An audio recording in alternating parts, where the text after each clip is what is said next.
koox dhalinyaro ah iyo tababarayaashooda waxay ku guda jiraan xiisad jimicsi ah oo toddobaadkiiba 5 maalmood 1 ilaa 2 saacadood ay ku qaataan halkan.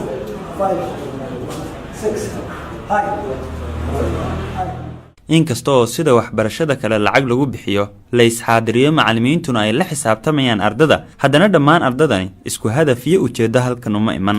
aniga conceptiga oo maay gym waxay ahayd muhiimada aan ka lahaa in aan isku dhimo waxa ka imaaday weight loss programkayga wuxuu ahaa weight losing waxaan iska dhimayay culeyskayga macnaha. Faisal oo ay saaxiibadii ku yaqaaneen culeyskiisa xad-dhaafka ah baruurta darteed sidii uu halkan u yimid wax weyn ayaa iska bedelay. dadaal kasta iyo dhidid kasta waxa uu ku xaqiijinayaa qayb hamigiisa ka mid ah oo ah inuu iscaateeyo oo baruur badan iska rido. waxyaalo badan iska bedelay awal waxa qof markuu socdo kale oo neeftuuraayo marka xeer ordo kale neeftuuraayo banooni oo kale marka dhiilaa neeftuur jiray banooniga ma dhimaysan jiray kambi hor ama kambi dambe culays u gaar haddana ciyaarta labada kambi waa dhiili karaa qof waxa ah oo neeftuureynin oo firfircoon. buurnida ama cayilka oo xilli dhaweyd ay Soomaali badani u arkaysay qurux ayaad hadda moodaa in aragtidaasi ay wax iska bedelayso. marka aad fiiriso goobaha caalamiitada lagu sameeyo dhalinyaro badan ayaa tagaya xarumaha jimicsiga si ay jirkooda u dhisaan, baruur isaga ridaan ama ay ugu yaraan uga taxadaraan inuu cayil karo.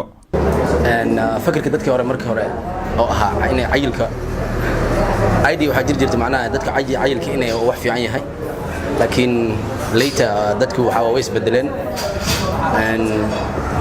hadda waxa moodaa inuu caatada macnaha xiisa gooni ah leedahay qofka inuu style sulq u ahayn xiisa gooni ah leedahay. tusaale maxaa keeni karo dharka labiska iyo inay shape qofka inuusan u fiicnayn qof shuluqa marka hore shuluqa, laakiin hadda hob inay wax badan isbedeleen oo qofka shape-kiisa inuusan qof shuluqa dhar labis ku fiicnayn inay arkeen inuu cudur ahaan caafimaad ahaan isu fiicnayn waxyaabo badan ku dhiirigelinaya inay isyareeyaan oo miisaankeeda dhimaan.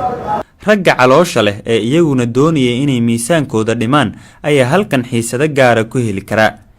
aragtida isbedelaysa ayay sidoo kale qayb ka tahay in raggu aysan keli ku noqon caalamiitada ama jimicsiga oo markooda waxaa xarumahan jirdhiska lagu sameeyaa soo xaadira dumarka.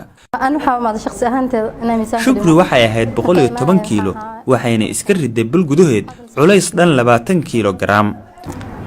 wiilashu way isdhiseen 6 baagay subsan gabdhihiina ma dhisno qaab daro waa نسخ صباحا يمكن كرس سوق هذا من قبلنا ويرش قبلها إيجا حجة مقطع ويرش بحجة بس يعني ويرش حجة ناقص تل أمريكا السعودية إسكان ناقص ما أنت دايما كميسان بدن تما هذا كعرستها إسكوساس بوتيرانا. inkastoo xarumaha adeegyadan laga heli karo iyo dadka tagayaba ay ku soo kordhayaan Muqdisho, haddana dhanka kale sababa ay qayb ka tahay fahamka bulshada ee muhiimadda cunooyinka isku dheelitiran oo hooseysa iyo dadka qaar oo si joogto ah u isticmaala cunooyinka iyagoo baruurta keena ama aan caawinin in jirku isku filnaado ayaa kuwa badan ku caqabad. dhalinyarada qaar ayaana dhibaato kala kulmaya sii wadista shaqadan jirdhiska ah. wax dhibta ugu badan haysta Soomaaliya waa dietka, yani raashinka, nutritionka isku fiicnin. waxa arkaysa inta badan raashinka isticmaal carbohydrates bariis isku gorana baas isku gorana taasoo ay cayilka fududeenayo shaah cadeyska cayilka fududeenayo hadda qofka macnaheedu raba inuu marqadiisa xataa aad iyo aad ugu adkaanaysa waxay noqonaysaa waa shaqo adag runtii inaad jirka dhisto shaqada ku qaadanaysa kaliya ma inaad jimka timaado bir qaadid waxa u baahan tahay raashin fiican bariis baasta aan ahayn waxa u baahan tahay rugo fiican kaliya ma inaad jimka timaado bariis qaadid harkaas dar 3-4 sano waday jirka waxaan ka muuqan diet darada wadada qasab ma ahan 5 saac 6 saac iska seexan kartaa laakiin raashin fiican ma haysan waana haysan ma haysan. daraasado badan oo dhanka caafimaadka ah ayaa tilmaamay dhibaatada ka dhalan karta baruurta iyo cayilka xad-dhaafka ah iyadoo khubarada ku xeel dheer arrimaha caafimaadkuna ay dadka ku booriyaan jimicsiga joogtada ah. baraarugaas oo waayadan dambe Soomaalida ku soo kordhayay ayaad moodaa inuu wax ka bedelayo fahamka bulshada ee cayilka.